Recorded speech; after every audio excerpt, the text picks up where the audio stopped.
Man is all imagination, and God is man and exists in us, and we in him. The eternal body of man is the imagination, and that is God himself. The secret of imagining is the greatest of all secrets, and everyone should try to unravel this mystery. Do you not realize that Jesus Christ is in you as your human imagination?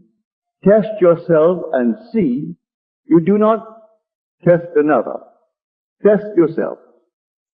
See if what I tell you is true. I say your own wonderful human imagination is Jesus Christ, the life-giving Spirit of all things. If this is true, you can test it. Who is your very self? And when you prove it, you will know where, what, and who you really are. If I told a pillar of the Episcopal Church, as the lady whose story I shared was, that her imagination was Jesus Christ, he would think me blasphemous. When the lady came to me for help, I did not call him Christ in her presence, but spoke of her imagination.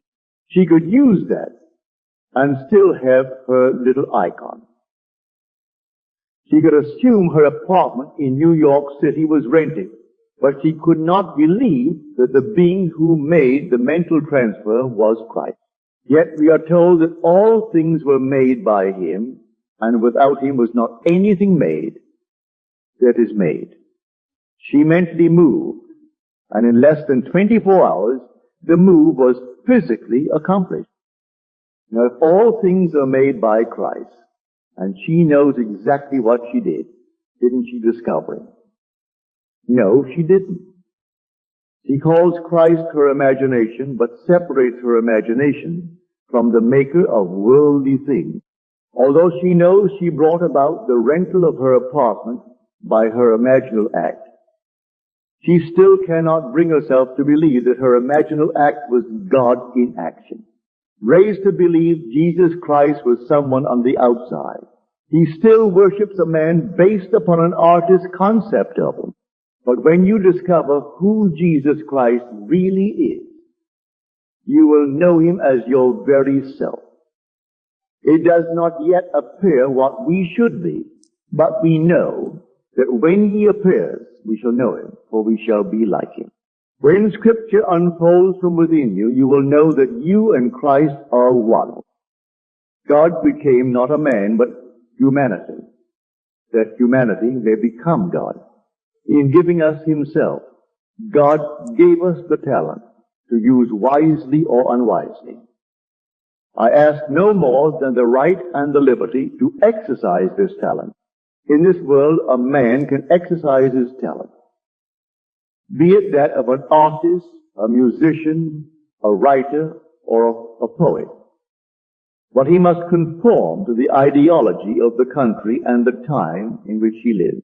In Russia, the praises of Stalin were sung for almost 30 years. Statues were made of him. Pictures were painted of him. Writers praised his name, yet he was a monster who deliberately slaughtered 30-odd million Russians. Hitler was another monster who used the talents of others to balloon his own ego. But I tell you, every child born of woman has the greatest talent of them all, the human imagination. A man sentenced for life could be in a dungeon imagining himself elsewhere. And if it takes an earthquake to set him free, an earthquake will appear. But if he sits in the dungeon believing the world is against him, he will remain there. But while there in his body, he can walk the street as a free man by using his talent. He can view the world from a free state and in a way that no one knows. He will be set free. Whatever your desire may be is possible and can be yours if you will imagine its possession and dwell in its fulfillment. But I warn you, do not imagine with hate in your heart, because you are only hurting yourself. Although you may not realize it, the world is yourself pushed out. It is forever bearing witness to you who are all imagination. Make no attempt to change the world until you first change your attitude towards it. Change your thinking and the world will reshuffle itself to reflect your new thoughts. This is the talent of which the gospel speaks. To one 5 talents were given, to another 2, and another 1.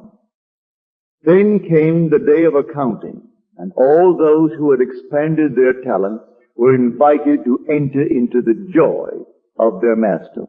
And those who were afraid to test their imagination, who wouldn't even try it, were condemned, and the knowledge of the power that they are was taken from them.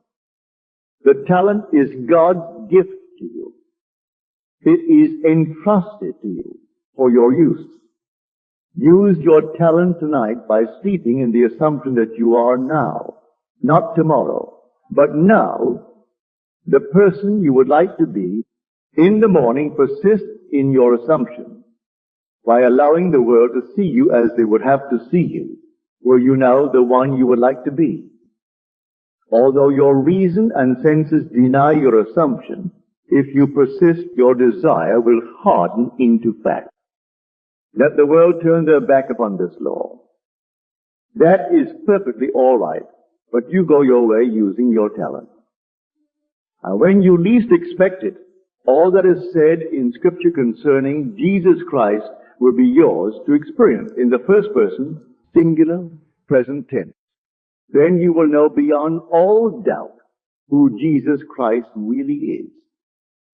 When you know who you are, it will not matter what the world says.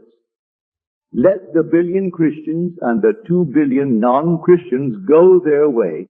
If they want to question or ridicule you, turn your back and walk away. Having found the real Christ, you have found the great secret to the mystery of all life. Christianity is the fulfillment of Judaism. All that was promised in the law of Moses and the prophets and the Psalms came to its fulfillment in the mystery called the gospel. Man thinks they're speaking of secular history, but I tell you they have recorded divine history. The story of Jesus Christ, as recorded in Scripture, is a supernatural experience which takes place within the individual. No drug can unlock this experience, and no person has the key.